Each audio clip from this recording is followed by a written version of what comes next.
What's going Hola. on? What's up? You're early. I love it. Right on time.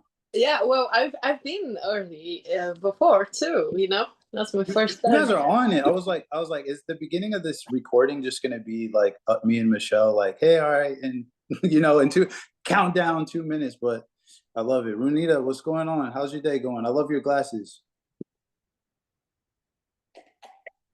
Thank you. Good morning. Salutations. Rosita, how's your morning going? You're getting your 2 liters of matcha in?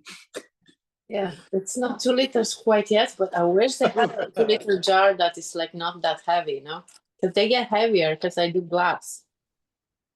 So, what are you guys' thoughts? Should we wait like a couple more minutes for more people Yeah. to join, or should we be like, all right, we said 10, it's 10:01, let's go right in? We can chat for a few minutes. I usually like to give people the first 5 minutes. I like your shirt, Michelle. Hi.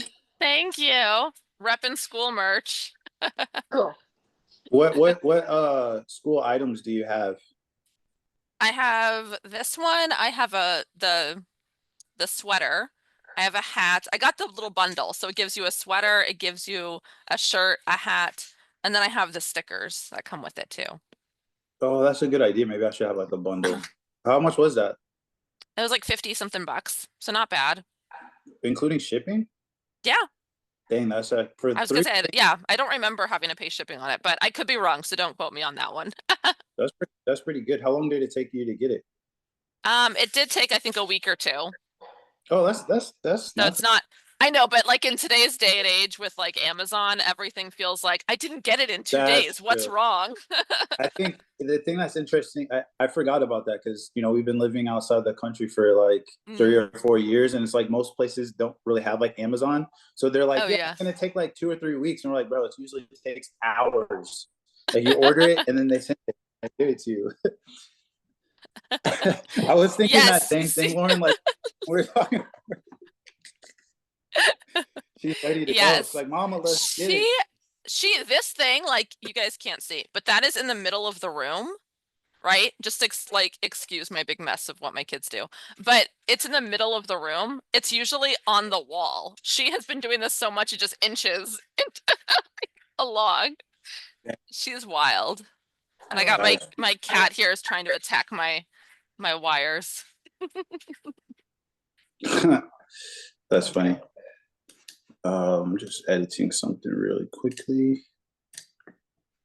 Doing. John, what's up, brother? How you doing, D? Good, man. Adolfo, you guys are on it today. I love it. So this is Michelle. I guess we'll do intros here in a minute, but I guess if you guys kind of want to go around while we're waiting for some more people to join, and maybe just kind of say what you're doing, and then I guess that can maybe give Michelle an idea of like the different niches that we have in here. So, Renita, if you want to go. Good morning again. I am Renita Hill. I'm in Hampton, Virginia, and I work with women who my day job formerly incarcerated, but my school job, or what I'm trying to get off the ground with school, is coaching and purpose discovery, helping them to discover purpose, maybe feeling stuck, maybe feeling marginalized, or as if life is just not fulfilling. And I want to help these women through Christ discover their purpose. Love it. John. That's awesome. I love that. My thing that I do is I run a podcast where I interview 7 to 9 figure entrepreneurs about how they made their money online. And then recently came up with this idea of modeling something that was helping me in my journey as an entrepreneur. And I basically created my first school community, and we're calling it the Momentum Room. So basically, it's just for entrepreneurs to be held accountable to actually hit their goals, and then also be surrounded by like-minded individuals. And we're gonna have a guest speaker from the podcast come in once a month, once we hit 10 members. So we got going on. Me and Adolfo were just in there like an hour before coming on here. So if any of y'all want to join, it's a good vibe. Adolfo, what about you, brother? Has any one of you ever been at night, right before bed, just with your mind running? Guys, raise your hand real quick. I think that's every night. Every night? Okay, great. So what I'm doing right now is breaking my head because I was, committed enough to get a piece of paper and pen, but I just scribbled and I don't know what I wrote on this paper. So I'm trying to figure it out. And besides that, just helping businesses like maximize their revenue on the phone, being their phone's salesperson, pretty much. Love it, bro. You Yeah. got to decipher that, man. Dude, I'm putting it like a puzzle right now. So thank you. It's a prescription for something. Rosita, what about you? Are you still with us? Yes, I am. I just muted myself because my dog is eating here and I'm in the kitchen. And, there's a background noise, so I didn't want to take up switching the screen because whoever is talking usually switches the screen. Oh, yeah. Yeah, I do so many things. It's insane. But here in school, I'm new and I have a community for piano enthusiasts, people that want to play piano, and people that are already playing, people that want to teach piano, and people that are already teaching. And so I'm leading the piano tribe. The community is pretty straightforward from its name. And I checked out quite a few communities around, and I want to do things different. It's all about the fun and the joy and the peace that brings you from coming to the piano in a meditative, joyful way. And learning is a byproduct, and I'm really happy with it. Actually, it's doing great. And I went through the first part where it's like, how do I get members in, and also how do I create engagement so I'm not the only person talking in the room.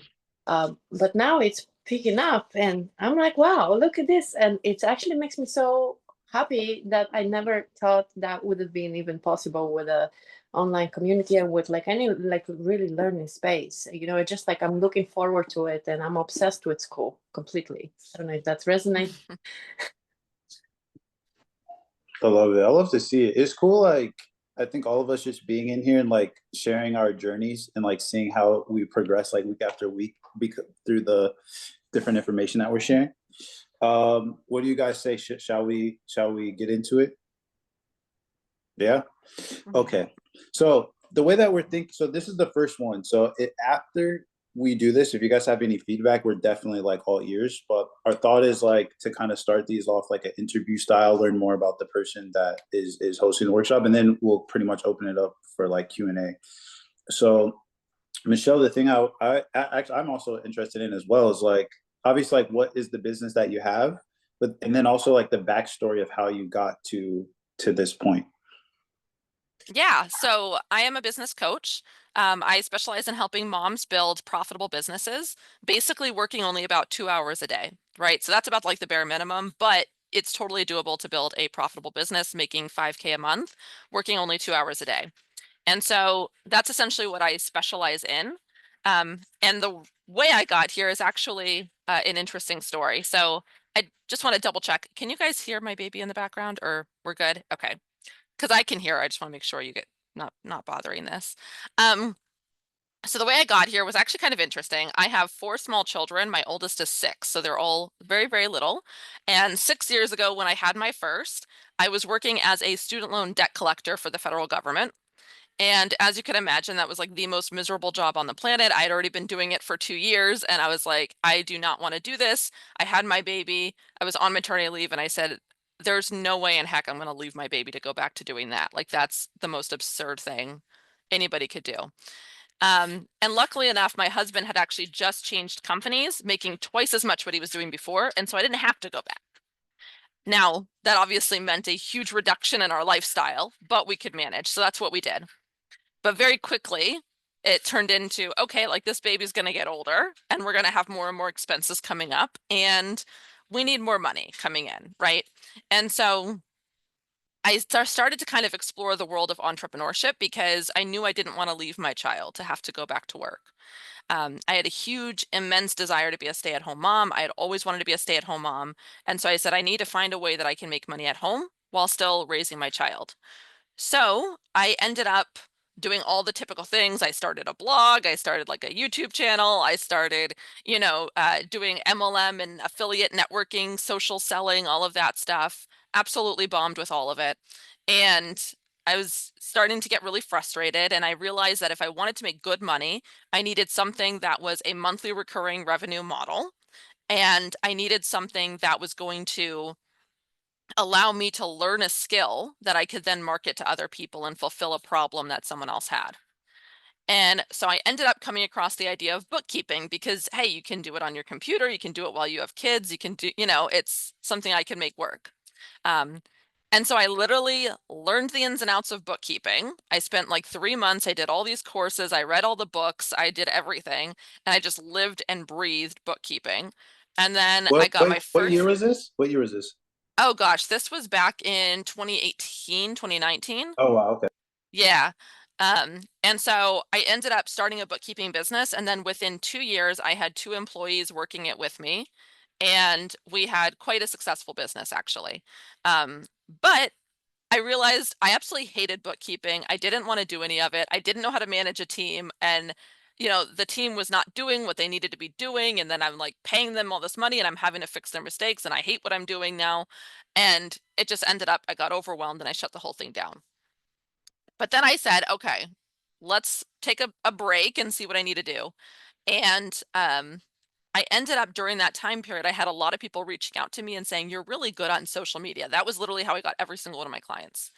And it was just through Facebook groups. Like I never paid a cent to get any of those clients. And so they said, would you be interested in doing social media for me? So I was like, all right, cool. Like, what do you want to pay me to do this? Right.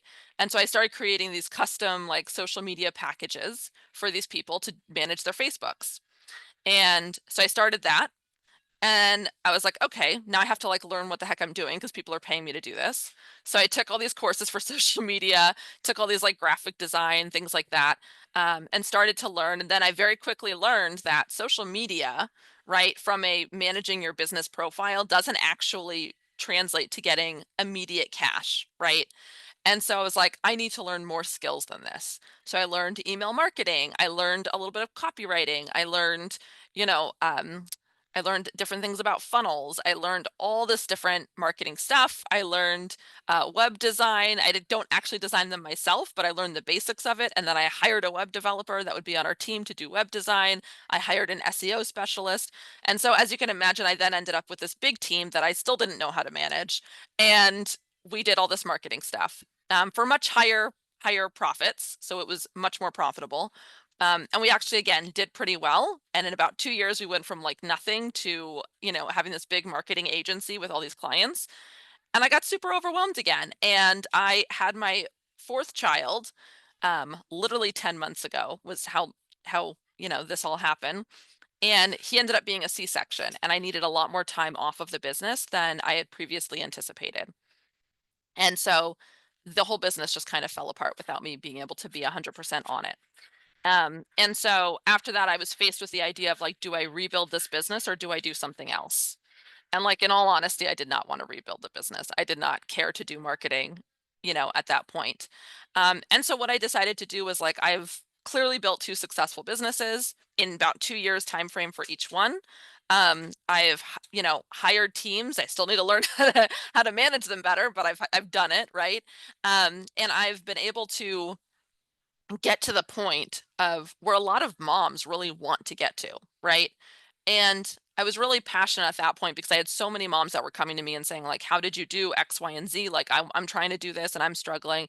And over the years, I had given so much advice to other people and saw them become successful. So I decided like, I kind of want to do this full time. So that's when I decided to pivot into coaching. I went all in on the school platform because I saw the value of school. And so now I have one-on-one coaching packages. So I have like startup packages where I help people build their businesses. I have kind of scaling packages where I help people scale their business. And then I have a monthly membership, which basically is more like done with you services, right? It has group coaching, it has group calls with like expert copywriters, ad support, stuff like that. So you can get help and fine tune all your stuff. And then I have my free group. So just to kind of give like a quick, like, that's how I got here and kind of like the setup that we're currently doing with our business. But yeah, so I've been through quite a few things. The thing I'm curious about before we get into like the Q&A is like, you have these two businesses, you got overwhelmed 2 times, then you have a fourth kid, and then you said that business kind of fell apart, and you're like, okay, I'm gonna do something else. I can see a lot of people being overwhelmed. It's like, dang, I'm starting over. I have to do this whole thing again. What if this fails? Should I just do the other thing again? Like, what was your mindset during that time, and how did you have, I guess, maybe like the confidence to like go into something new that was unsure? You have a not just one kid, but 4 kids. They also, like your husband, I'm sure there's some pressure of like, okay, is this gonna work? I'm spending time on this. What was kind of like your mindset like during that time? Well, I mean, I kind of live off of the idea of what's the alternative, right? And so I kind of liked that because we talked about, actually, I think in the connection call in here, what the other day with Ryan was on that, and he kind of said the same thing, like, what's the alternative? Like, that is pretty much my entire mindset, which is, yeah, this is hard, but what's the alternative? I could go back to work, right, and put my kids in daycare, which quite frankly, I got 4 kids. It's going to cost, like, I'd have to be making a lot of money to be able to just cover the cost of them going to daycare. So that's not really an option at this point, right? But it's just kind of like, what's the alternative? So I figured I could either go back into one of the other things I've done, but I absolutely hated bookkeeping. I do not want to do that again. Although it's funny because I still, to this day, still get people reaching out to me like, oh, are you doing bookkeeping? I'm looking for a bookkeeper. I'm like, nope, I'm not doing that. And, I have people I refer them to, but, and then the marketing, it's kind of the same thing. I realized very quickly, and to be fair, I still own that marketing company. I rebranded it with the coaching. So technically what I'm doing is kind of like marketing, right? I help people learn how to market themselves. And so I do a lot of that, but I no longer want to do the done for you marketing services. And just because it's a lot of work to create all of the materials, to do all of those things. And as a mom of 4 kids, I just don't have the time to be sitting there, on a computer all day long, creating all these graphics, run it by customers, get their opinions and feedback. And then, sometimes one of the things that I found the most stressful and frustrating with doing marketing was sometimes the client would have opinions about something that were contrary to marketing, right? And so then I'd have to justify, like, this is why we're doing X, Y, and Z, why it looks like this, why we did, are going at it with this approach. And then for them, it was very like, well, I want it done this way. And it's like, well, if you want it to be done the same way you've always done it, you're not going to get any different results, right? And so it kind of got to the point where I was, as a marketing professional, it was very frustrating to deal with small businesses that didn't understand marketing, but wanted things to be done a certain way. And so I found that coaching, I just enjoyed it so much more. I'm maximizing my time a lot more as well. And the coaching clients that come to me, they're coming to me for my expertise. So I'm able to help them. They actually get the results that they're looking for. There's really no back and forth about it, right? And so I just enjoy coaching a lot more. And so what, I guess this is maybe a good segue into like the Q&A, which is like, why, so when we were talking about like, hey, let's do like a workshop, why do you feel like offer clarity messaging was like a good place to start? And also, like, how did you get into being someone that is like, hey, I have a certain level of knowledge in this that I can provide you guys with today? Yeah, so offer clarity, I think, is incredibly crucial. And if you talk to anybody, especially copywriters or salespeople, if you have a good offer, you don't even have to be that good at sales to be able to sell it. If you have a good offer, you don't even have to like know all the copywriting, ins and outs to be able to sell it, right? So I think, yeah, Adolfo's like, I don't know about that, but I've seen some really crummy sales calls and they still close. So just saying. But I think offer really comes down to like, I think it also provides a lot of clarity, because if we're doing our marketing, if we're doing our sales, if we're not super clear on the offer, it's really hard to do those, right? And at the same time, if you're not really clear on your offer, it's really hard to grow your business and expand your business and know which direction to take it, right? So I think offer clarity is something that most people have some ambiguity around. And even if they are super clear on exactly what they're offering, the tiers, the packages, they've done the research, they've done all that stuff, a lot of times they don't know how to position it or how to present it to their target audience, or they're not really clear on their target audience. And so the offer kind of encompasses all of that. And I think that that's incredibly important, because when we're presenting our business, right, the things that I'm going to say to attract my ideal client, which are typically moms, right, is going to be different than like the typical like Adolfo, right? If I was trying to help and coach him, I would not say the same things I'm going to say when I'm trying to attract my clients. You see what I'm saying? Like there's just different pain points. So having a thorough understanding of your offer allows you to have a thorough understanding of the people you're targeting and all of their different pain points, the way you're going to speak with them, and the problems you're going to actually solve in your offer too, right?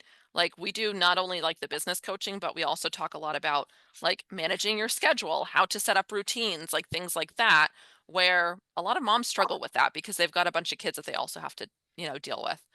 So Cool. So let's do this. If you have a question, just unmute yourself, and then Michelle address it, and then we can just move on to the next person after that. So whoever wants to go first.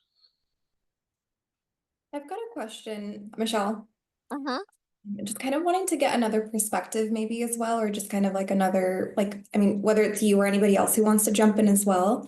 So basically kind of what I'm trying to do is teach other people how to like live life on their own terms. And I'm wondering if like what I'm doing is just way too broad. I feel like I kind of went in, I'm like, okay, let's do this. And then it's not going exactly like as quick or whatever as I thought it might go. And it's like obviously a little discouraging in that sense, but I almost feel like I'm just way too broad, and it's just I'm trying to do everything. But that's always just been me. I feel like I've always been really good at everything. And like in my actual tutoring business, for example, I know everyone's like niche down, niche down, niche down. I never niche down, and I was doing everything and anything. And that's like because I literally am certified to teach K through 12, and I have like I can go and teach at the colleges, at the universities, and have like the right pieces for that. So I think for me, it's always been do everything, and that's just worked well for me. But I'm wondering right now, I kind of want to transition over to like the coaching side of things. But I'm just wondering, it's like live life on your own terms. And then I'm literally helping anybody with a 9 to 5, right? Who wants to either start a side hustle or, maybe quit their full-time job and start a business. And it's along those lines of like, live life on your terms, you design your business, and then here's what I do, and I can actually show you what I do, or perhaps you have your own idea and then let me support you with your idea, as more of like a coach or mentor.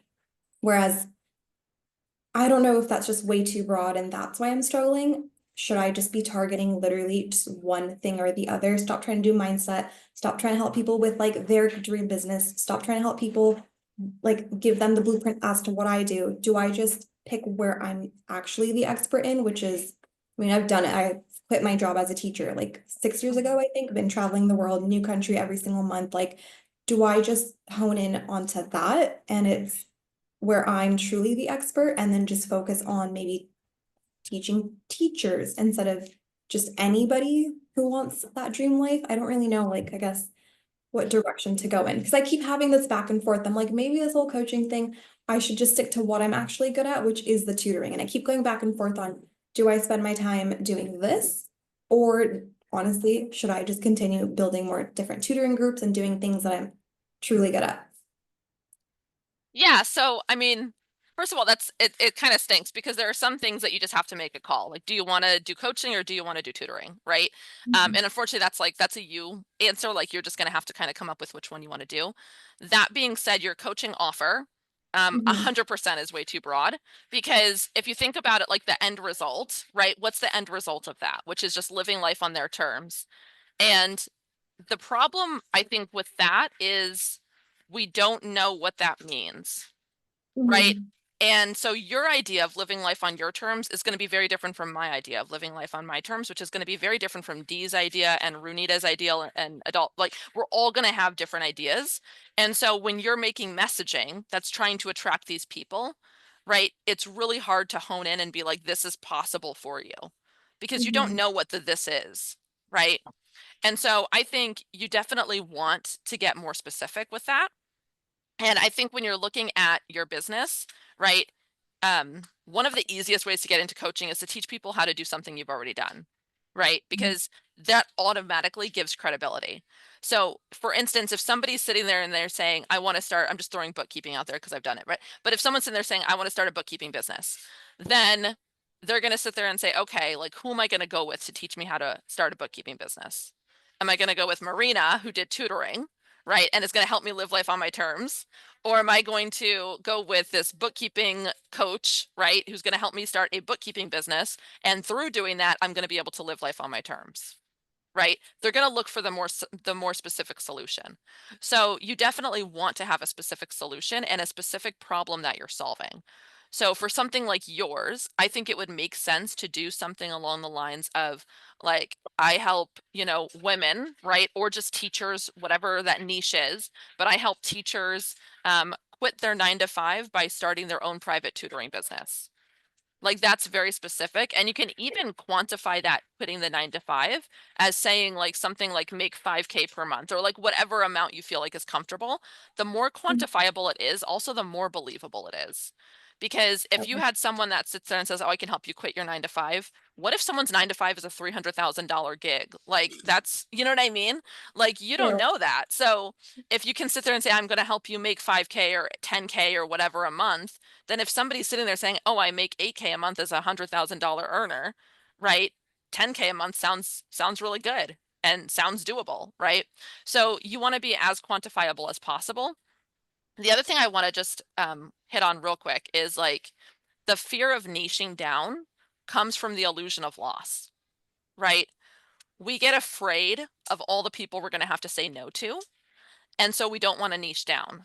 But what happens when you niche down is you attract so much more the people that you can actually help, right? And the people that you would rather work with, right? I like working with moms. That's that's a niche. But I like working with moms because if my kids are rocking like maniacs in the background, they don't care, right? Like that's their kids too. So, or if I need to like cancel last minute because all of a sudden my 4-year-old just like threw something at the cat and I need to address it, right? Like I can do that. And the moms that I work with understand. So I think like you need to also find out the niche that you want to work with. Like, do you want to work with teachers? Do you want to work with female teachers, right? Do you want like who are the people that you really want to work with? And I also know because you and I have chatted a bit before, you have an Instagram. I would look at some of the demographics of your Instagram because that's going to be the people that you're kind of reaching out to and making sales from. So it doesn't hurt as well. Huh?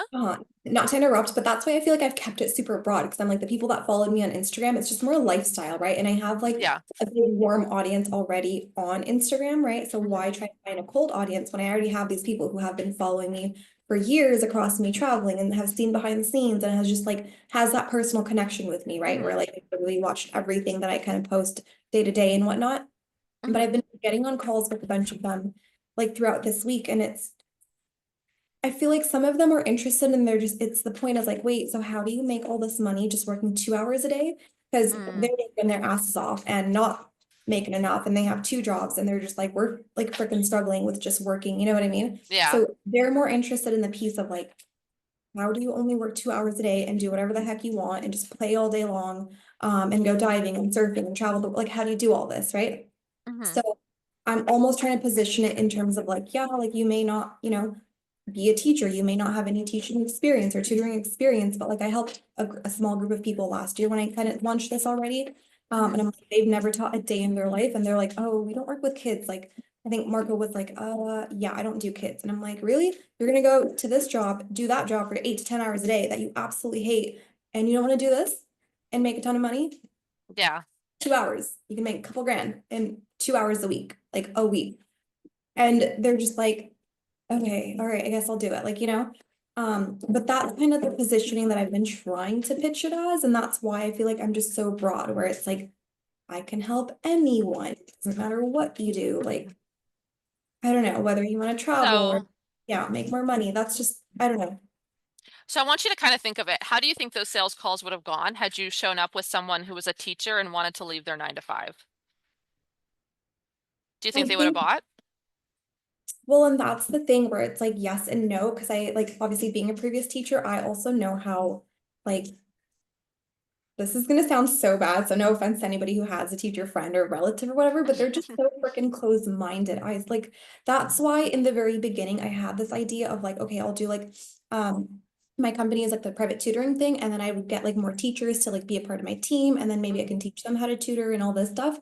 But for example, like one of my really good friends, I tried to convince her for like the longest time because she would always complain. She'd come home like in tears, like, I just hate this job, blah, blah, blah. And she's like, that's not fair. Like, you're still in your pajamas. Like, we used to live together for a year. She goes, you're literally in your pajamas. Like, I just had a whole ass day of work. And she just starts crying. And I'm like, oh my gosh, what's wrong? And she goes, no. And she would just be like, you have it so good. It's not fair. And I tried to help her. And I literally was like, take this. I typed it out. I was like, take this, email your class. Like, you will get a PIP, like guaranteed instantly. And she just never did it. I just Yeah. feel like they're just stuck in their ways. And it's such a toxic like culture that we have as teachers where it's like a competition of like you'll go to the staff room and it's like, oh, I spent 10 hours this weekend grading papers.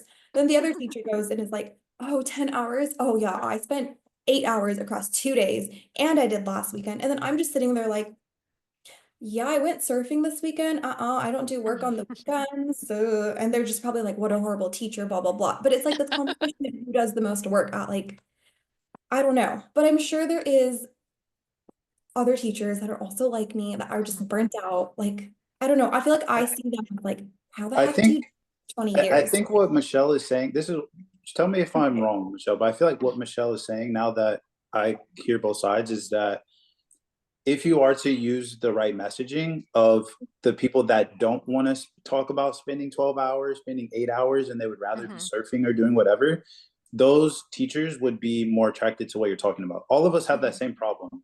Yeah. Okay. Like, I'm helping entrepreneurs. Do you know how many people like are lazy, like don't do anything that we say? Like, Yeah. you know how many people Adolfo probably tries to help and it's like, yo, do this objection, read this sales book. Like, there's always going to be lazy people in every niche.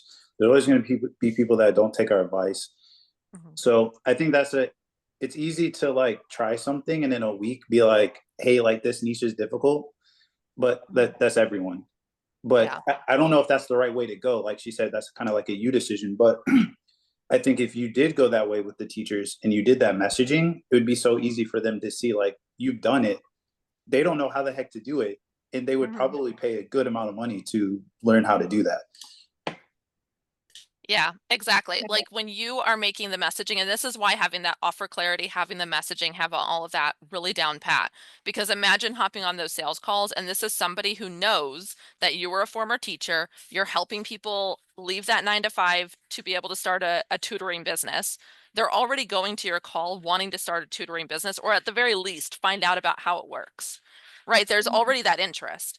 And so like, yeah, you're gonna, and I think Adolfo probably has better numbers on this, but like the average sales call, like what's a good close rate? I've heard so many things between like 15 and 30%, like, those are considered good close rates.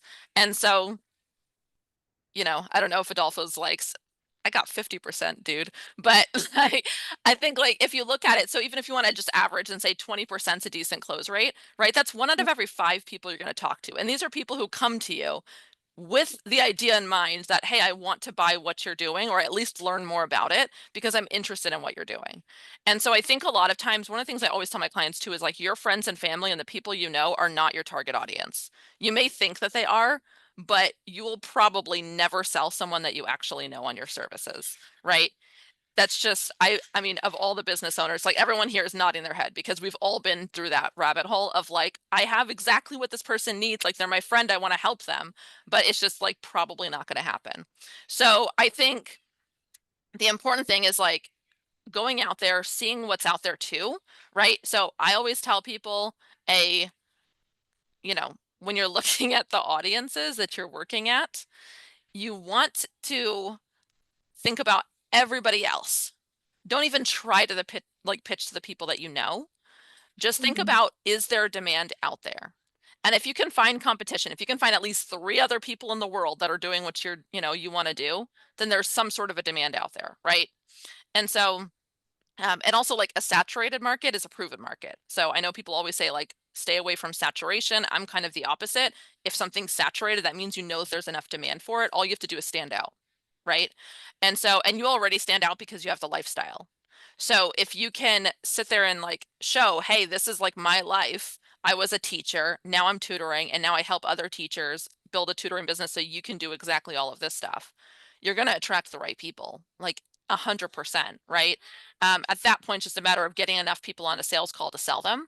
And then kind of figuring out, kind of going back to the offer, like how you want to actually help them. Do you want to do a one-time coaching offer? Do you want to do like a monthly membership? Do you want to, you know what I mean? And those are kind of just the more Yeah, nuances of how you want to do it.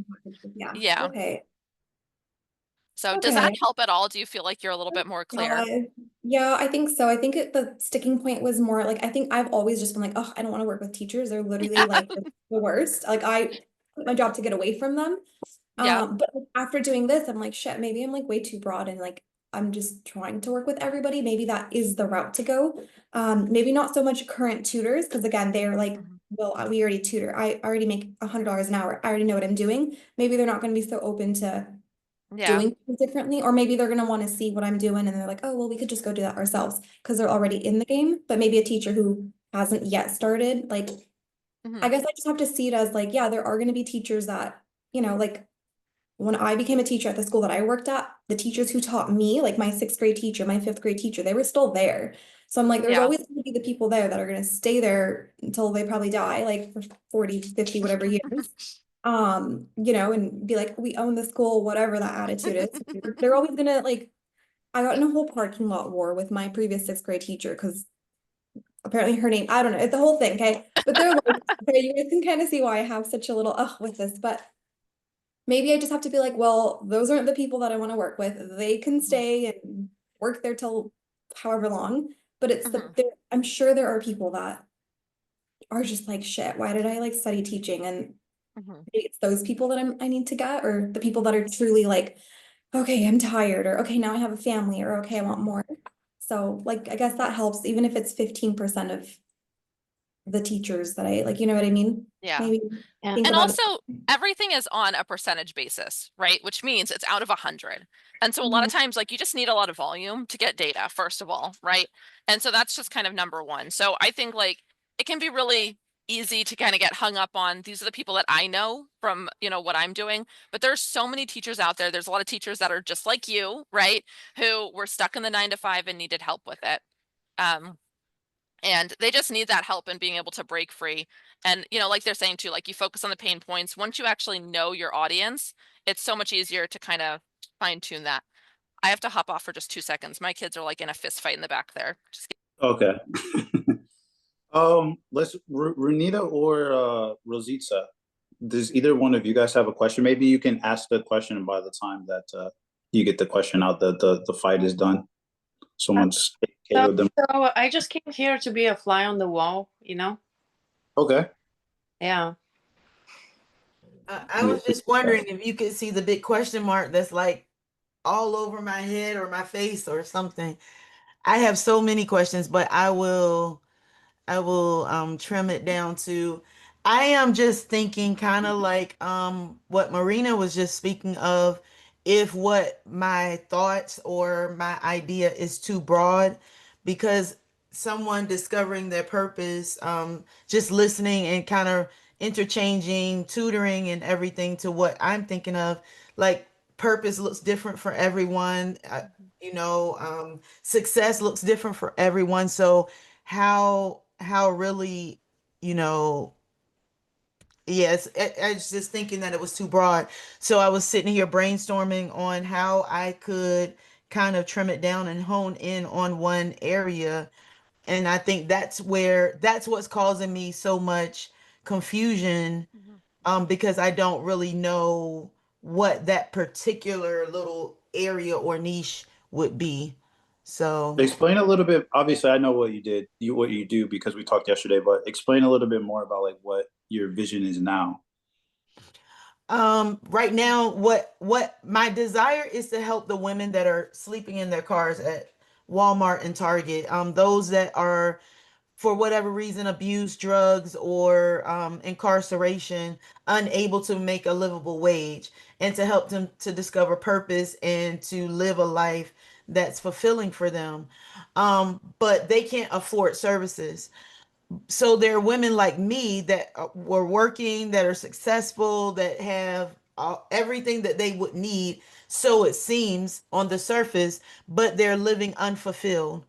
So I wanted to help them to discover their purpose through coaching and help them to find out who they were created to be and use that money to help the women that are living out homeless with their families and things of that sort.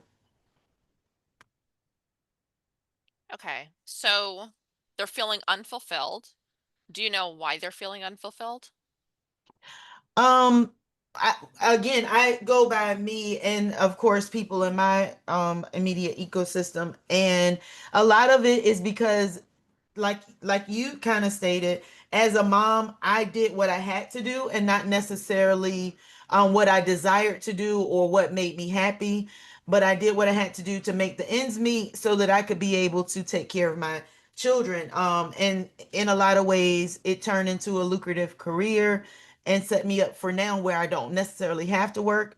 Um, but a lot of women are just existing. They're just going through the motions. They're just showing up every day. They're being responsible. They're carrying weight, doing a lot of things that aren't necessarily fulfilling or for them. They're not satisfying for them, but it's because I feel I have to do it. And so it leaves them feeling unfulfilled, just existing. It could be abuse, it could be trauma, it could be so many. It's such a wide array of Yeah. things that could put that feeling on a person. But they look high functioning. They're like I said, they're thriving in their careers. Some of them have relationships, but they're just not fulfilled internally or personally. Okay. So I agree. That's definitely way too broad. And the reason I was asking like why they're feeling unfulfilled is because if you don't even know exactly why they're feeling unfulfilled, we can't really give them a solution, right? And so I think my first initial thought is I would say if somebody came to you and they said, I'm feeling unfulfilled, how would you help them feel fulfilled? Well, I would probably first ask them what you just said. Mm-hmm. Why? And there's just a series of questions I would probably go through asking them. Why are you feeling unfulfilled? What does fulfillment look like? What does whole look like? What does purpose look, like all of those types of things, and then go from there and try to devise a plan. But yeah, I mean, that would be difficult because it would look, I mean, I would be building every time for every person individually. Yeah. So say someone comes to you and they say, I'm feeling unfulfilled because, my husband and I have been together for 50 years and we no longer connect. Can you help them with that? Yeah. Yeah. So that's what I'm trying to get to, right? Like you need to know exactly what you can help people with because if someone pays you to find out or to be able to get their life fulfilled, but then they tell you what the problem is and you're not able to help them with it, right? So it sounds to me like you've done a great job for yourself in terms of being able to build a successful business, right?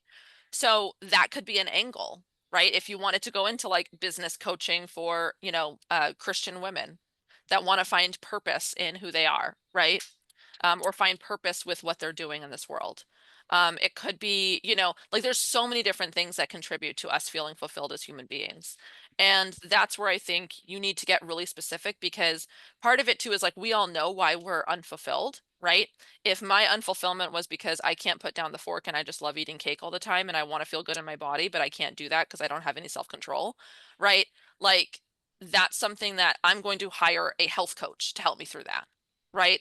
I'm not going to just hire someone that can help me feel fulfilled. So you need to be specific about exactly what you're offering. Same thing like that. If there's a woman who's having a hard time connecting with their husband of 50 years, right? They're going to look for a marriage counselor or they're going to look for, some sort of marriage consulting or a marriage coach or something like that. So the more specific you can be, first of all, the easier of a time it's going to be to create your program because then it's just a plug and play program with your clients, right? But also, the more you can actually attract people that are looking for what you're doing. Because again, like telling people I help you, find your purpose. Personally, if someone's that confused about their purpose, or if they're that confused about the things that they're struggling with and where they want their life to be, they're probably not action takers and they're not going to buy with you anyway, right? So you want to like know exactly who you're trying to help and also targeting like a demographic that's willing to invest and make money with, or spend money on the help, right? So that's a big one too. I also noticed you had mentioned before that you really wanted, like, I think your passion kind of seemed more about helping women who were in really, really negative financial places, but they don't have the money to actually invest in something. Um, so not to throw you too off the scent, but if that really was your passion and you wanted, because that's like a very specific thing, but you're right, the target audience doesn't have the money to pay for something like that, but like there are nonprofits, like there are other ways to fulfill a desire that, if that's the route you wanted to actually go. So there's lots of different ways to make something work.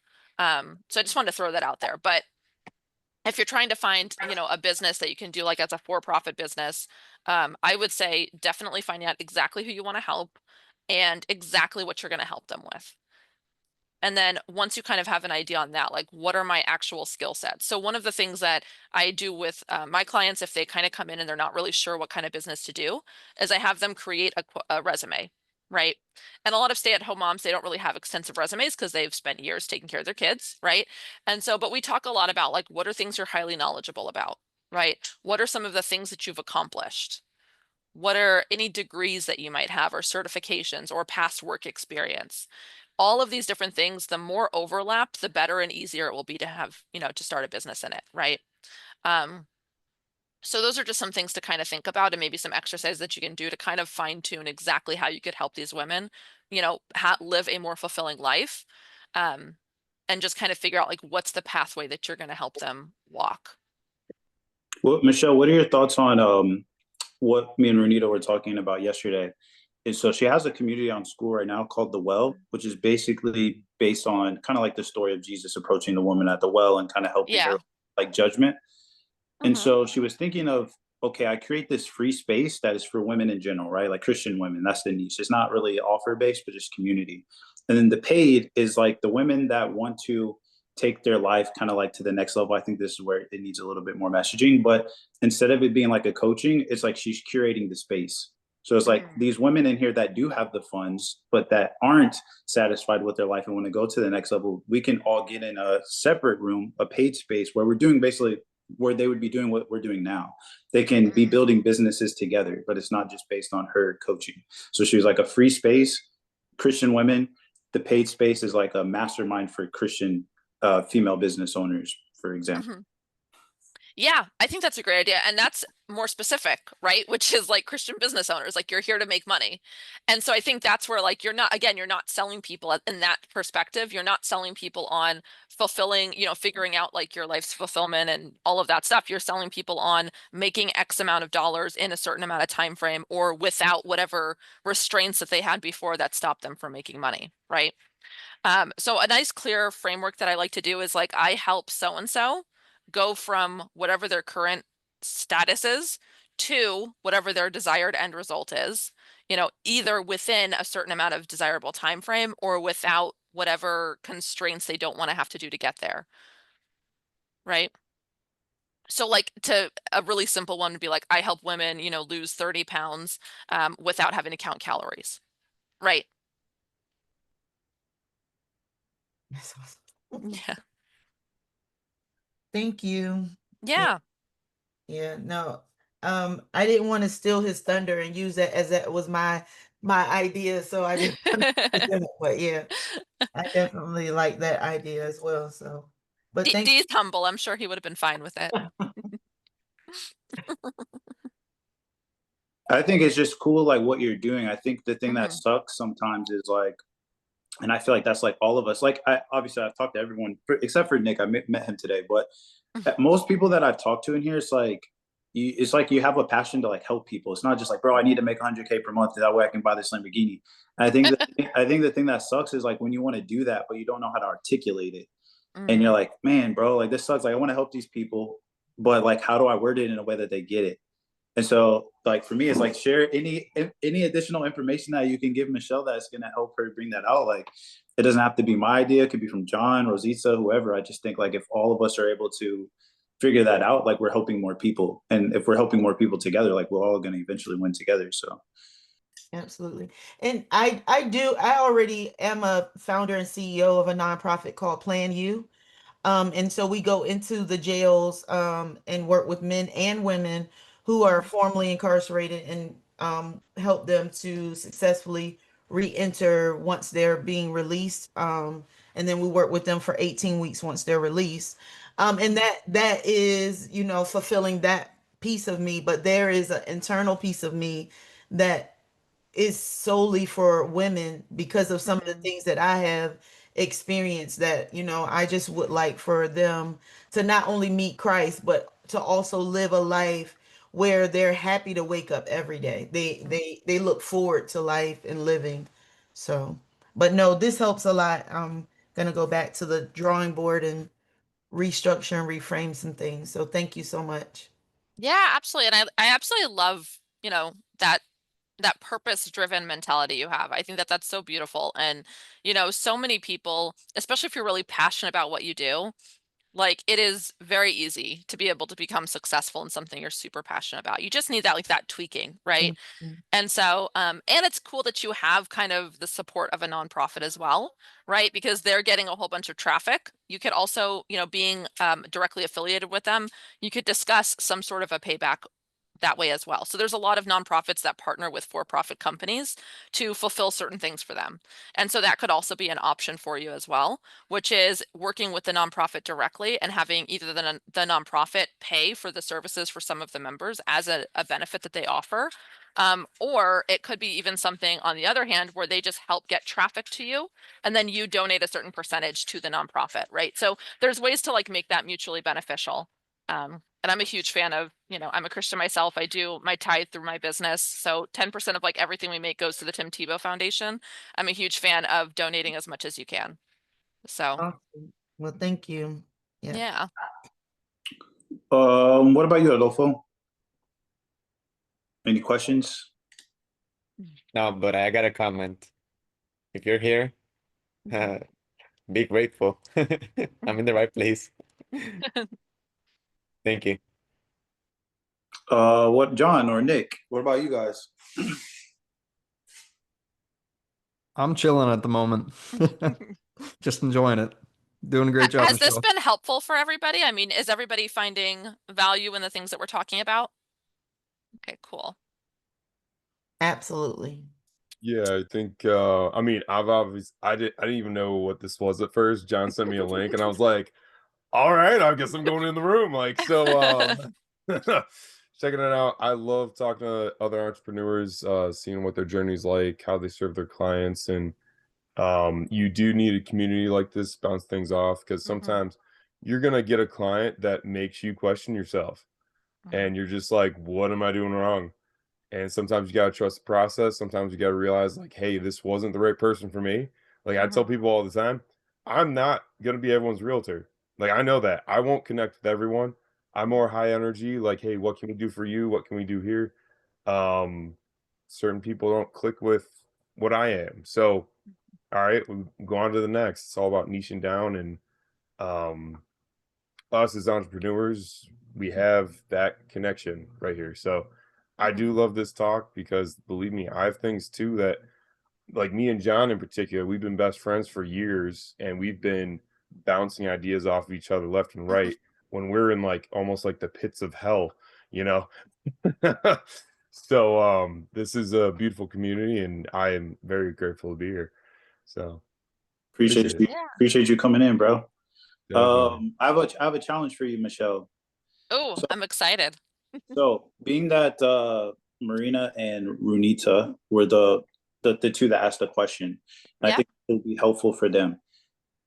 Let's make it practical. So like you gave them amazing advice. What are maybe like the action steps that they can apply after this to make sure that Ooh. it's not just, I think sometimes people are like, they nod their head and like, oh, that's great. But then if you follow up with them in a week, it's like, how did you change? And so what is the action steps you would give them to make sure that the information is able to be for them to see like the results from what you've discussed today?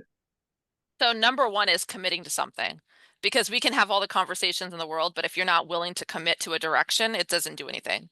So I would say make the statement. So the refined marketing statement, which is I help, you know, so and so go from this to this, you know, within a certain time frame or without, you know, whatever thing that they don't want to do. Come up with that refined marketing statement and then commit to it. And that's going to be like number one. Like, you can't move forward until you do that. And so I would say do that. The next thing that I would want you guys to do is to do a ton of research into your target audience so that you fully understand exactly how to speak to them. And a great hack on how to do this is using ChatGPT. So I know, like, there's some people that are like, that's just crazy. I love ChatGPT, and especially for this kind of application. So what I do is I go in there, and I can even share the prompt in the group as well that I use, but it's basically along the lines of, I give them the RMS statement, like, I help so-and-so do whatever. And then I say, would it be helpful if you shared your screen, went to ChatGPT and maybe did an example, that way they can see? yeah, let's do it. I know sometimes it's like easy for us to like overthink the details of like, how do I say it? When do I press enter? It's like, okay, just see the example, then do the exact same thing and just put it in your niche instead. Yeah, you can do, or maybe do like, I help teachers, like maybe do like that as like an example or something. okay, so we'll do marinas, because that's, I feel like, just a lot easier, and I think there's a little bit of clarity around that already. So I help teachers go from working the 9 to 5 at a university or school to living their dream life with, living their dream life as a tutor, working only 2 hours a day, within 100 days. And then we're gonna say, give me 3 to 5 client avatars, complete with, we're going to do demographics, psychographics, and buyer behaviors. Also provide the top 5 fears, frustrations, and desires of each client avatar. This will give you a ton of information. And I'll give you an example. We only have like 3 minutes left on the call, but we can like dive into one, and I'm happy to stay a little later. I don't have any other calls. So if anybody wants to just hang out, that's fine by me, as long as Dee's cool with that. So the avatar 1 is like the burned out high school teacher. So this is someone, typically females, looks like they make about 45 to 65. If you're down to keep going a little bit longer, I'm down. Just let me know. Yeah. Okay. Yeah, absolutely. All right. So typically in suburban areas, they have bachelor's, masters, they have 2 to 3 children, married or divorced, right? Psychographics, they value work-life balance and family time. So that's like a really good angle to kind of position, right? These are family people. They might want to have more time with their kids. Feels undervalued and overworked in a current system. Passionate about teaching, but frustrated with bureaucracy. That's probably something I think Marina can attest to. Seeks autonomy and control over their schedule. Values financial security, but craves flexibility. Buyer behaviors. This is the most important part, in my opinion. The buyer behaviors tell us basically how to work their funnel, right? What kind of a funnel we would have to use to get them to buy. So they research extensively before making decisions. They're going to seek testimonials and proof of concept. They're going to prefer step-by-step guidance and community support, which is great for what, you know, having a school community, right? Often shops during evenings and weekends. So maybe that's when you're making your sales calls available, is on evenings and weekends, because they're working during the day. So that makes sense. Influenced by success stories from peers. So again, this is where exactly what, like we were talking about, if you're niching down and they're looking at a bunch of success stories from other teachers who have quit their 9 to 5 and had success with you, that's going to be way more influential than just somebody that, you know, left whatever job they were doing to make some money as a tutor, right? Top 5 fears: losing steady income and benefits, not having enough clients to sustain income, failing at entrepreneurship after years of traditional education. So that's a little bit of an ego thing, right? Being too old to learn new business skills, disappointing family if the transition doesn't work. So these are some of their fears. And so these would be things that I would address in the messaging. Like, are you afraid that you're not going to have enough clients to sustain the amount of money you're currently making? Like, don't worry, because I have the step-by-step guide that makes it super simple, right? So top 5 frustrations. They're spending more time on paperwork than actual teaching. I think Marina talked to that in this call about how they each were spending all this time grading over the weekend, right? So that could be something like, are you sick and tired of spending your weekends grading papers, right? Let's let's change that. I can have you teaching people in 2 hours a day and you're not even having to grade homework anymore. Large class size preventing individual attention, right? So that's a great one too. Like you're literally doing individual attention as a tutor. Low pay despite advanced education and long hours, right? Imagine making 3 times the amount of money in half the time that you're spending working, right? Lack of respect from an administration and parents, inability to attend children's events due to rigid schedule. Like these are all things that you can touch on. And then the desire. So earn the same or more money in fewer hours, have complete control over their schedule, work exclusively with motivated students, right? Be home when their children get off the bus, feel respected and valued for their expertise. These are all things that are specific to this niche. And so I think this is kind of like, I'm glad you told me to do this, Steve, because this is a great example of like why it's so important to niche down. Notice how specific all of this stuff is to this specific person. And so it gives you flat out how you can start to market your business, right? Are you, imagine being able to be home when your children get off the bus instead of having to have your kids wait around the school for a few extra hours while you finished up your workday. You know what I mean? Like for a lot of moms that are, teachers, that's a big deal. So kind of being able to actually speak to their specific needs and what they want. The avatars, this is the ambitious adjunct professor. They always come up with like these goofy names, but so this one, again, a little bit more female than male, probably not making the same amount of money. They're doing multiple part-time jobs. So that could even be an angle you could do, right? College towns, urban areas, master's, PhD. So this is also a younger demographic, it looks like. Right. Highly educated, but financially struggling. I think, especially if someone went on to have a PhD. So I'll actually speak to this because my brother-in-law I think he just finished getting his PhD. This dude, he's going to be teaching at a college. For the first several years, he's not going to be making that much money, but he just racked up hundreds of thousands of dollars worth of student loan debt, right? Not an avenue I think is very smart, but that's not my problem, right? But you can sit here and be like, hey, are you struggling with that? Did you just go to school to become highly educated and not even be able to pay your bills? Right? Let's throw on some tutoring on the side. This doesn't even have to be a replace your 9 to 5, but I can help you start a side gig of, having a tutoring business that you're only working 2 hours a day and you're making probably as much as you're making right now. Right? So those are just some other ways that we can kind of do that. Entrepreneurial mindset with academic background. They're probably tech savvy because they're younger, right? Values intellectual stimulation and meaningful work. Frustrated with academic job market instability. The buyer behavior. So these are quick decision makers when they see opportunities. These are people who are probably going to make a purchase a lot faster instead of spending all the time to do extensive research, right? They're comfortable with online purchases and digital products. Maybe they're investing in courses already, stuff like that. Seeking premium positioning to match their qualifications. So see, this is important. Would they hire just anybody to do something? Like, no, they're looking for premium positioning. So they want someone who's going to come in and say, hey, look, I work with someone who's got if you want to turn your PhD into mad cash or whatever, right? Like that's what they're looking for. Influenced by income potential and lifestyle freedom. So this is where your lifestyle would be highly desirable to them. The fact that you're able to travel and do all these really cool things, right? Values efficiency and systematic approaches. So if you can have like a step-by-step guide on exactly how to get to where they want to get to. And then again, so the top 5 fears, never achieving financial stability in academia, which I think is pretty valid considering they just spent $200,000 on PhDs, right? Like imagine never being able to get financially stable after that. Wasting their advanced degree and expertise, right? Not being taken seriously as a real business owner. Competition from other highly qualified tutors. Starting over completely in a new field.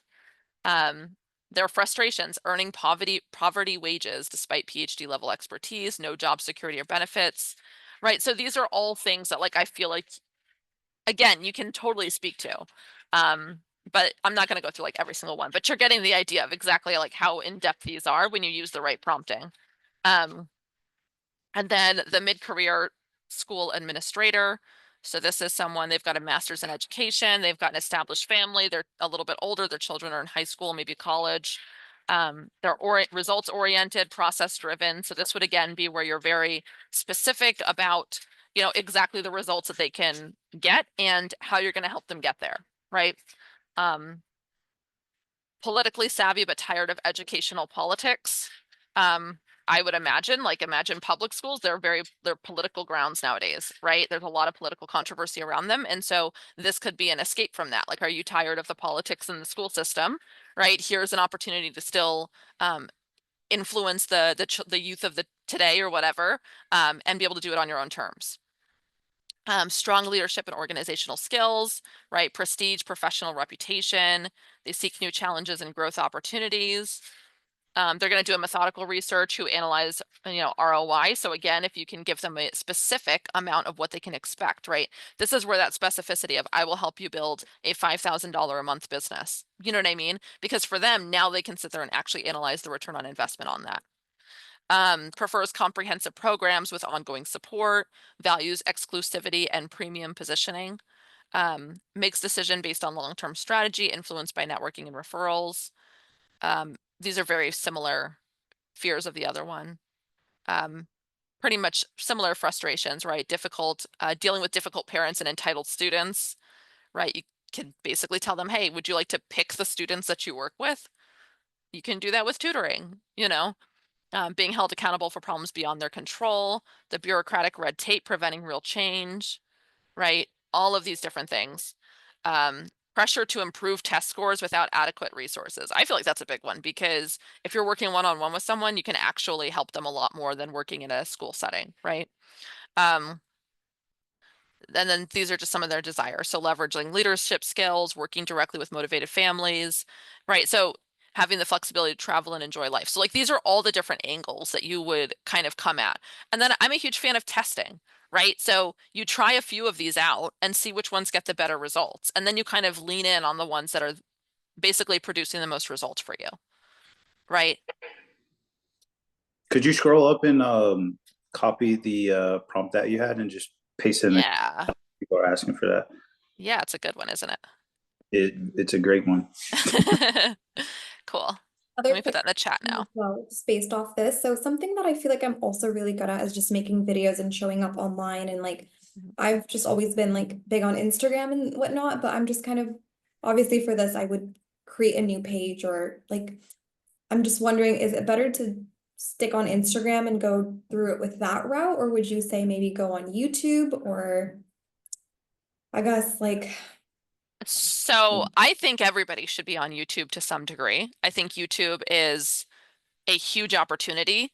That being said, as you're aware, building up any sort of organic following takes time, right? And so I think you could probably leverage the Instagram you currently have and just kind of reposition the further messages, right? Because odds are a lot of the people that are on there are interested in your lifestyle. So you don't know which ones of those are also teachers, are also, you know what I mean? So I'd probably stick with the Instagram you've already built, but just kind of reposition the messaging on it and just kind of tweak the way that it's going forward. I would definitely add in a YouTube channel with all of that. And even what's really cool is because you do a lot of like short form videos on Instagram, just put them as shorts on YouTube, right? And then also have long form content on YouTube as well. And the long form content would be more search results, right? So YouTube is a search engine. And so you want to think of what are people actually searching. The more specific you can get, you're not going to get as many views, but you're going to get a lot better quality views. So if you can do videos that are like how I went from, you know, whatever to this, or how I built a tutoring business making X amount of dollars within 2 years or whatever, however long it took you, right? I think yours was relatively quickly, so 6 months or whatever it took you to do that. You know, which is a really cool story, right? So kind of telling stories on YouTube that basically teach lessons, give people a roadmap, and then also getting specific, like, hey, if I was trying to start a tutoring business in 2025, this is what I would do, right? Here's the exact roadmap I would take. If I was, you know, if I'm a tutor and I'm struggling to get clients, here's what I would do, right? So kind of think about what are the pain points that your audience is having with starting a tutoring business and make videos about that. And that's going to help attract more people. One of the other reasons I really love YouTube is it's literally a catalog of training. And so once they join your school community, I like repurpose the crap out of everything. So when people join my school community and they have problems coming up and they're like, oh, I'm like struggling with X, Y, and Z, I'm like, oh, I have a video for that. And then I'll send them the video, right? And now you're giving so much more value without having to like hop on a call every time someone has a question, right? So it's a really great way to just have like a catalog of information. The other thing too is I don't know if you guys are familiar with like the 7-11-4 rule, and I may have the arrangement of those numbers incorrect, but essentially the idea of it is people need to see you like a ridiculous amount of times across 4 different platforms for 7 hours, right? In order to build up enough rapport to actually purchase a high ticket program for you. And so by being on YouTube, you're helping them get to that 7 hours way faster. Because if you have a ton of different like 15-second clips up, you're getting 15 seconds every single one that they watch, right? Versus having like a 1-hour YouTube video that's like goes super in depth about the sales process of trying to sell tutor clients and get them to work with you, or doing like a 1-hour video about the exact way that you set up your tutoring system so that it was scalable and you only had to work in 2 hours a day, right? Or the exact framework for how you do tutoring with your clients to get them amazing results, right? So like these are the types of things you want to think about. And I encourage you to look at like Alex Hormozy. He's got an amazing channel with lots of great entrepreneurial stuff on there. But I also like just checking out the framework for how he builds his videos. He does like 2-hour, 3-hour long, just like intense master classes on YouTube, and people watch them. You know what I mean? Because they're good. And he goes super in depth. And why is that? Because he's trying to reach people that are making millions of dollars so that he can help buy their business and scale them more. Right. And so you want to think of like, who's my target audience? What's information that's super valuable to them? Give a lot of it away, but give them the incentive to work one-on-one with you. And there was another really great thing that I heard, I think it was actually from Ryan Duncan in another call that I was in. And he had said the free group and all the free content should give them everything that they need to do it themselves. The only reason someone pays you is because they want the hand-holding ability to get there faster, right? People pay for speed. So give them all the information they need to build a tutoring business on their own.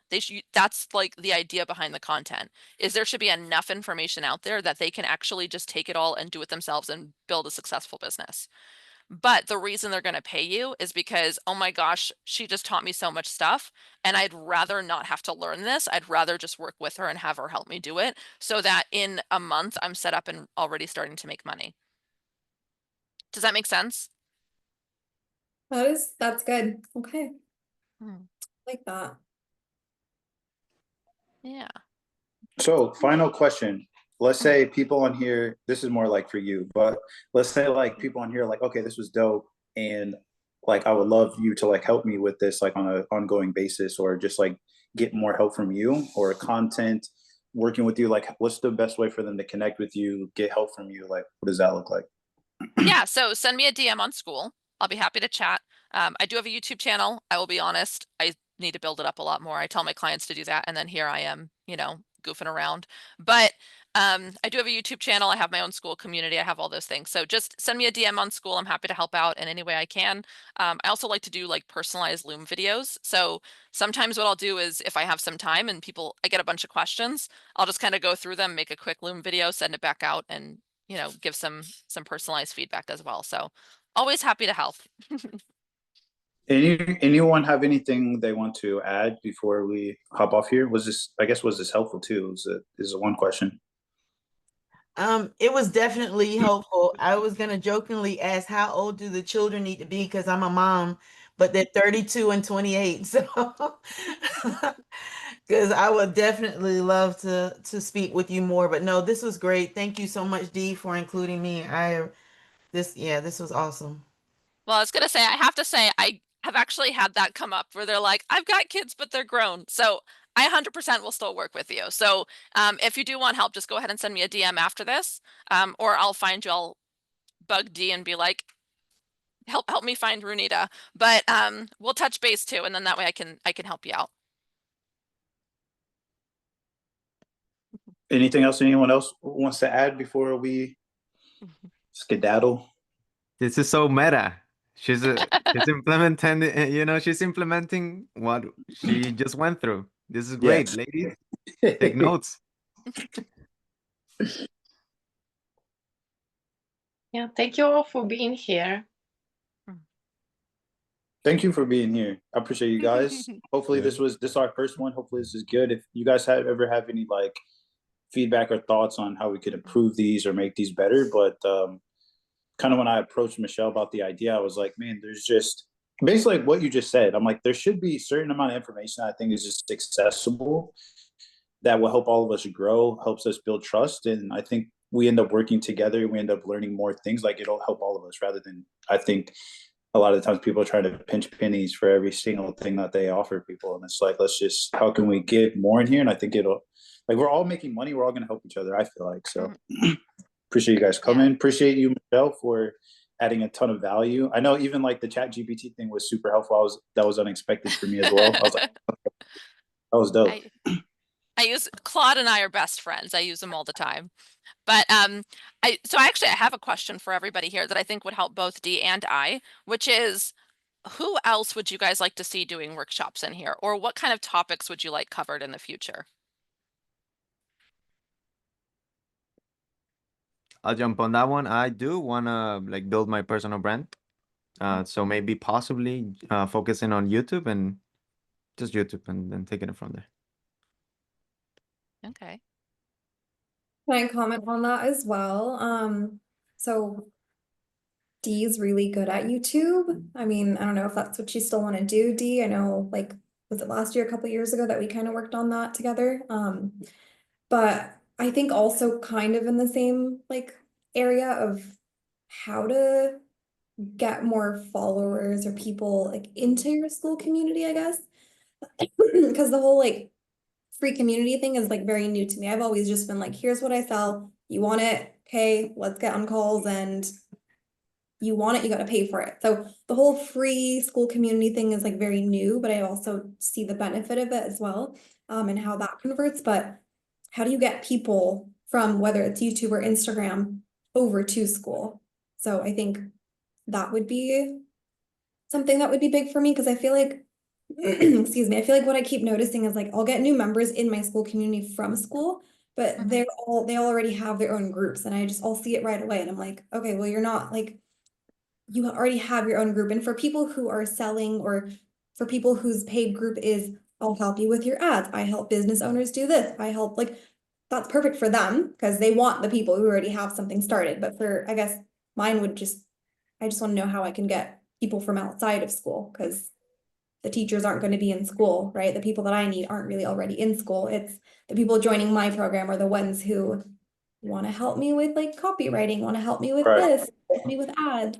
Two things I'll say to that. So I have one of my friends, me and Lauren just met up with her here in Orlando. Her name is Latasha James, and she has almost 230,000 YouTube subscribers. So she said she'd be willing to do like a workshop, which I mean, I have 7K subs, but that's so many more. You know what I mean? So I think I'll talk with her and see if she'll do one. She said she would be interested. One thing me, John, and Adolfo were talking about today on the call before was kind of like the power of having like one source to tap into for traffic. An example of that is there's this lady, the reason why I started going all in on school was talking to this lady in Budapest, Hungary, that helps, she creates newsletters, like physical newsletters for libraries, very, very niche, like print. And I was like, how do you get your clients? Because she's been doing this for like 10 years or something. She said she goes to one event per year. And she said, I don't do any marketing. I don't do social media. I just go to one event, take people to dinner. Everyone knows me. And then from there, those people refer people. And then she made a friend with she made a friend with a publisher, and they will refer libraries. That showed me like, where are your people already hanging out, and how do you tap into that? So YouTube, all this content is great. It takes time, like Michelle said, to get it going. But if you can say, where are the teachers already hanging out? How can I go in there? How can I dominate that space? I think that is, it's a much easier approach. So like, for example, and this is what I was telling them earlier today, I don't even post on Instagram or YouTube or anything. I'm just like all in school. And now through me doing that, like for example, this week, like almost like every day, like Sam Ovens has sent me some DM, like sending a video or sending a link, and he'll be like, yo, bro, what do you think about this? And like when I was on all these other platforms trying to do everything, like that was not happening, because it's like I'm making a little bit of progress in so many places. So I think if you can think of like, if you're going to help teachers, it's like, where are they already at? How can I go in there? How can I take over that space? And then from there, you're pretty much just, offering them like what you have, if that makes sense. I feel like all I can think about right now is like they would be in like teacher Facebook groups or something. So I could go into like the teacher Facebook groups and get in on that. I know Facebook groups have worked really well for me in the past. So obviously not hiding.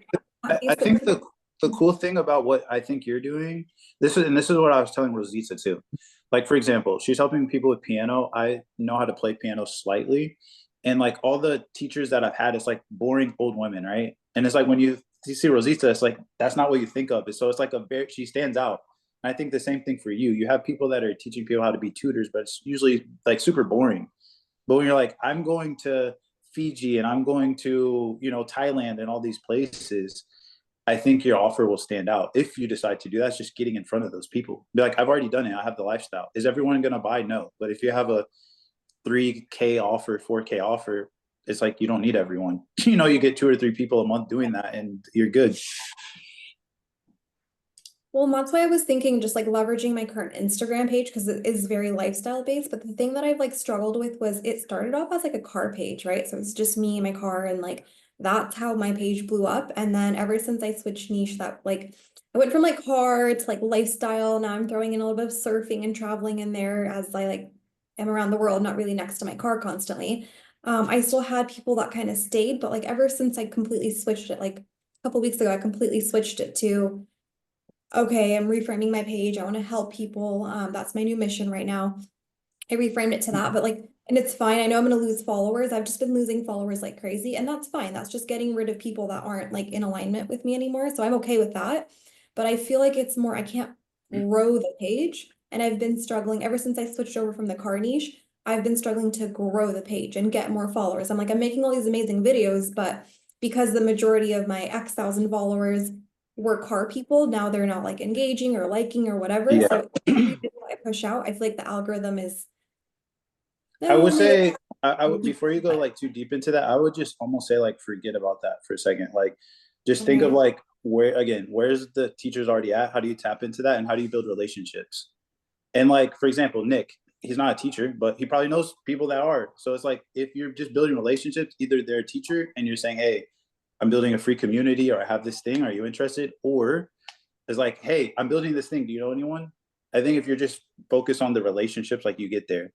I think like the content is good, it just takes time, and then you're relying on the algorithm. But let's say, for example, like in this call, we have, I don't know, what, 7 people, 8 people. It's like, you guys might refer someone else because, oh, hey, I just did this workshop, this was good. It's like, to me, it's so much more efficient, like building these relationships than just posting a ton of content. The content, I think, is like fueling the fire, like it's more people. But you have a lot of people already that are following you. So I think if you just have conversations with these people, we talked about it before, but if you just have conversations and you're like, hey, I'm thinking about doing this, you could probably tell based on their content if they're a teacher. If they're not, do you know anyone? And just find this, if you can find the space where the teachers are already at and you build relationships like that, I feel like that's. Well, because even on Instagram, there's a lot of like teacher pages, like they're just like teacher curriculum. Like you just find it's really easy to find the teacher Instagrams themselves, and I'll just build relationships. Don't think of getting sales or getting leads. Like just build relationships. Like every teacher in America or wherever, like, should just know who Marina is. If they start knowing you, like it's only going to be a matter of time before it blows up. Because like your offer is so different. And I think when Michelle was doing it, she said like, hey, I'll help you do it in like 2 hours a day. But I think you had said 2 hours a week, right? 2 hours a day. Oh, okay. 2 hours a day. Well, yeah, it's so much better than 8 hours. And then even at school, it's 8 hours plus driving there. So it's like really like 10 or however many, Yeah. Plus, Okay, that's keep fair. in mind too, like they Yeah. typically say like the work you do now pays off 30 to 60 days from now. So just start making all those connections, and you'll get there, absolutely. But start making all those connections, ask for referrals, like ask people. One of the best ways that I have found kind of doing like a soft, like open pitch to even see if they're perceptive is just asking them, do you know anybody? That way you're not pitching them directly, and they can either give you a referral, or if they are interested, they could be like, oh, that actually sounds cool. Like, tell me more about it. And I think like that's probably the best way to like kind of break into some of what you're doing and kind of the audience you already do. And Adolfo's already being like, Can I shut up, piggyback? Michelle. No, no, that's freaking great. I just want to add on to that. I just want to piggyback off of that instead of what was your question? Do you know? Right? Do you know somebody? Yeah, yeah. Okay. Yeah. Do you know anybody who would be interested in X, Y, and Z? Here's the trick, ladies and gentlemen. Who do you know? Yes. Ask them, who do you know? It's a way better directed question. Who do you know? I'm not thinking yes or no. I'm thinking, yeah, Mhm. I know.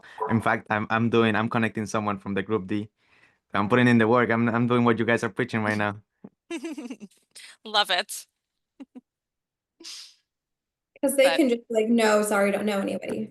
But I'll keep in mind, right? But if you say, who do you know? Now they're gonna be like, oh, I know this person, I know this person. And like, especially if they're like a teacher page, or like it's clear that like they have like, oh, third grade teacher at this school. Like they can't be like, no, I don't know anybody. Like The thing that the thing that I'll tell you, because obviously like me and you talk frequently, is and this is something I realize, is that Michelle, Russell Brunson, anyone that's giving us advice on how to do something, like almost everyone sucks. It's just that they have such a good volume that it doesn't matter. So for example, Russell Brunson talks about irresistible offer. The word irresistible means that people cannot resist it. But when you say that your conversion rate is 5%, that's like, bro, that's 5% of people saying no, that's very resistible.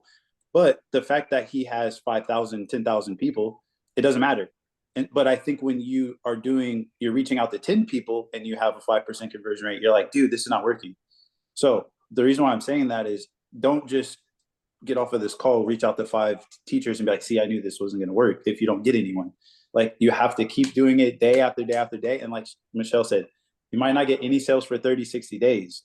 Like, it just repetition, and you have to just keep reaching out to people. Like, all of us in here, is hard for all of us. It doesn't matter the niche. Like, not everyone buys all of our stuff. It doesn't matter how good the messaging is, how good anything is. Like, no one has the offer that every single person is buying. It just doesn't happen. fair. That's Yeah. a good point. I know, and for me, I get like discouraged very easily. I'm just like, I just want that instant gratification, and I just feel like it is what it is. I had to take a pause from everything that I was building for some personal reasons, and then this year I'm like, okay, we're gonna kind of like restart everything. But I think that's why I'm like, I'm just having a hard time. I'm like, I was here, and now I'm just restarting everything, and it's just like growing pains that I guess I had to go through them before, and just got to go through them again. But I think the main thing that I keep stressing out over is like, let's say I do reach out to these people on Instagram. It's really easy. Find the teacher pages, message actual teachers. Hey, do you know any teachers? Well, obviously they do. Whether it's them, or actually they'll say, oh yeah, my coworker's been complaining about how she hates teaching. Maybe you could talk to her. I feel like the way it works is like, if I was to do this on Facebook, I just have a random page. They're gonna click on my profile and be like, oh, who's this random lady? But that's kind of where I can utilize my Instagram, where it's like they'll click on my page and be like, oh shit, that's pretty dope, like whatever. So I think I just need to have something like, I gotta reshift my page before I message people. Cause right now, if it's my messaging is like, it's very pushy on like, oh, like quit your job, blah, blah, blah. They're gonna like look at that and be like, oh, I was just trying to sell us something. I So have do I just convert my page back to just me and my life? And it's almost like that like little entitled, like, oh, I do what I want whenever I want. Look, today I went here. I did like, do I just go back to that? Or I mean, if I, anyone has I want to hop in 20. here and say something real Yeah. quick. So like you're talking about selling yourself as a coach, right? And I think that like the most important piece of that is understanding that when you have a coaching offer, what you're doing is you're basically offering people, hey, you want to be able to be where I'm at, right? So you're the one who has the results that they want to have, and you're basically offering to coach them to get to that point. So when you're creating your content, it's kind of it's the message that's going to act like you're fishing in a pond, right? When you throw out some content speaking to those people about what it is that you have results wise and the life that you're living, then that's going to showcase and attract the right people, kind of like a magnet, and then repel everyone else, right? And so you'll continue to experience what you're talking about in terms of like losing the followers and all that stuff. But what's going to happen is you're going to start attracting the buyers, right? And so instead of focusing on, call it the vanity metric of how many followers you have, instead you're focusing on like how many people are you actually bringing into your program and things of that nature, right? And then the other thing I would add on to that too, to your point, I totally agree about when you go to DM somebody, if they click on your profile and they're like, oh, like they teach teachers how to make this transition into this, like that's actually really cool. And now they're also seeing the lifestyle on top of it. And you kind of bridge the gap where you're like, hey, this opportunity is what affords me this lifestyle. Now it's like, oh, like if I'm into this, then I'm going to go for it, if that makes sense. Okay. So keep posting a little bit of a lifestyle, but then keep sprinkling in a few of the posts that are like, Right. hey, I used to be a teacher, now I do this, and just kind of keep Yeah, you might sprinkling in. even like merge them. You might even make it be like, I'm just thinking out loud here. I don't know the style of video that you create or whatever, but if you just keep it the same way, but throw text on top of it, and just make like B-roll of the lifestyle and then throw the text on top of it explaining like how you get this opportunity, that might be enough for people to be like, oh, like I'm interested in that. Okay. I think an easy way to kind of summarize, like to make it actionable, if you're doing the lifestyle stuff that people like, they're going to engage with your stuff. If you go to DM, take that conversation to DM with those people, then that's where you can sell them. Yeah, I So think think of too. like Instagram more of like a party. It's like you're just like getting people to like you. And then I think the issue is like people will go straight to their Instagram story and be like, I used to be a teacher and I used to do this. Anyone want to sign up? It's like, bro, relax. Like just build, like create friends, get people interested in you. And then from there be like, hey, how's your day going or whatever. And then you can take it to the DM. I think it's so much easier to do it that way. It's takes a little bit longer, but and then like what John said, like if you want to start doing like, you know, you've probably seen like women kind of do it. It's like, I used to do this. And then like you're showing the B-roll and then it's like comment below if you want to blah, blah, like that stuff works obviously too. Yeah. It's all good. I can help here a little bit because I have a very similar, like, you know, oh my God, my gardener is just coming in. Okay, so there will be noise, but I'll try to be quick. So yeah, I have a very similar, like you have your lifestyle following and whatever. So here on school, I have a piano group, right? Piano. And then my main occupation in the moment is I'm an EDM artist, a DJ. You know what I mean? It's like total opposite. Even like how to explain to my father what a DJ is. And the relatives that I grew up around, you know, where, you know, I played classical concerts all over Europe, they were like, you're doing what with your life? You know, they don't approve, obviously. And you know, that's that part. But then my social media, you know, I do also fashion modeling. So it's very different. So a few years ago, I've created several pages. And why the piano? Okay, like I grew up with piano, obviously, always been there with me. And I play every day and I practice every day. And I still teach and had a huge success with like one-on-one person lessons. I had like 72 students per week and a huge waiting list. And then that's how I founded the school, because I started hiring teachers and then learned very hard lessons. Like you need a different set of skills to actually manage those people and hire the right people for the right jobs. I learned that, you know, it just went really, really bad real fast. Anyway, I moved to the West Coast and decided to pursue full-time my music career, but the piano always stayed. So it helps me with absolutely everything. Like, you know, when I get frustrated or when I just like, you know, want to reset or meditate and, you know, for absolutely everything. And this is kind of like what I'm teaching people. And that's why I have this community, because I want to help more people have this as an outlet, you know. And it's not like, come learn piano. Well, yeah, you will learn piano, but you can learn piano anywhere. Go on YouTube, you know.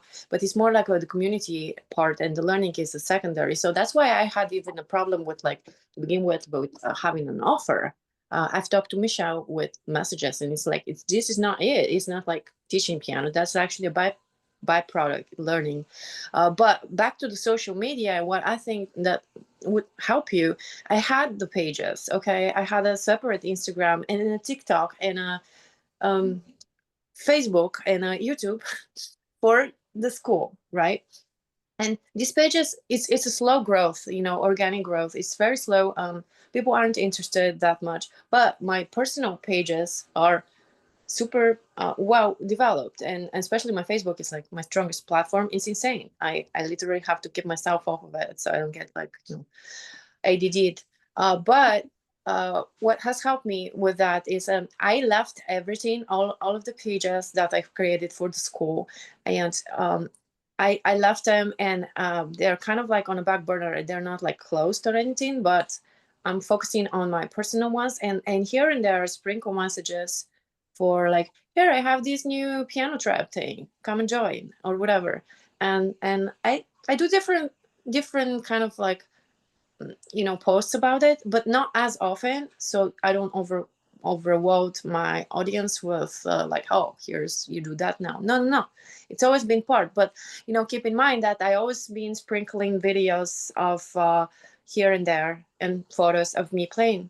I play like a freaking concerto, and then I go play a techno show, and sometimes I bring my keyboard to a techno show, and there are videos, that's like, it's part of. So I think if you wave somehow, here's the lifestyle I live, but then also tutor on the side, here's a day in a tutor life, or whatever that you think that your followers would be interested in, because people like interesting stuff. Tell a story about yourself, and it's like that has helped me a lot, and also keeps me away from the roller coaster of like, oh, new social media platform and let's develop it. I've done that, been there, done that. It's a burnout, and like Michelle, so many times done the business and okay, it's successful, but me, next.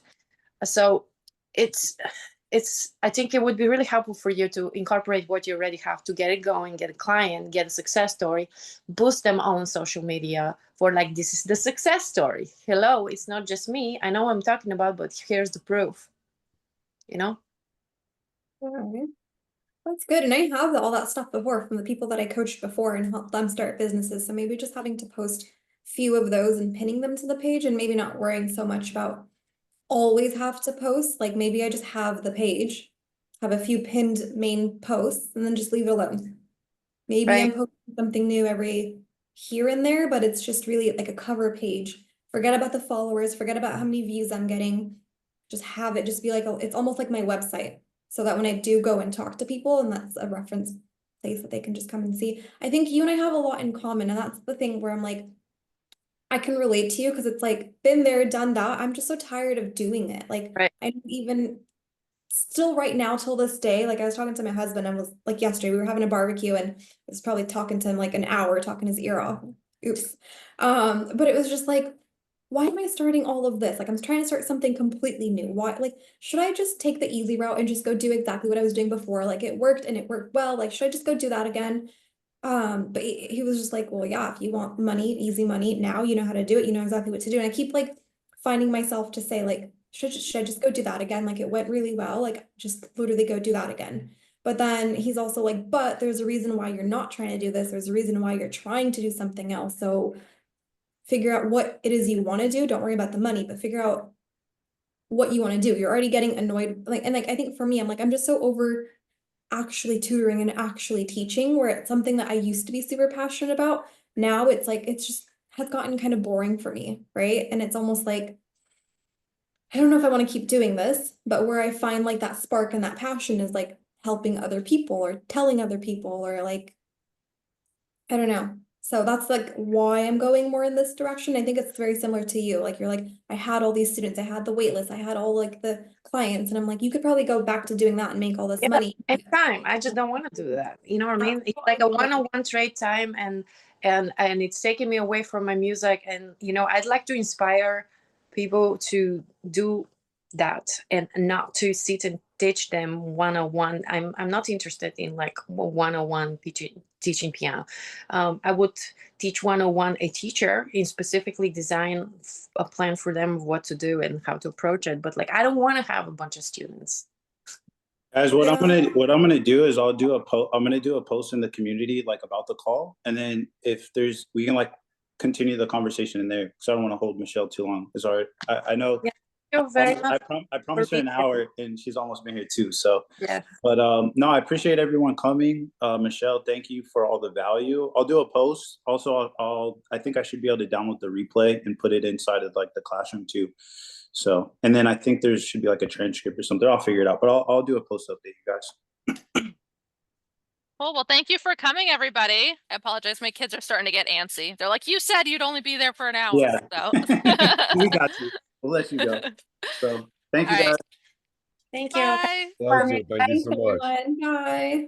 Till next time.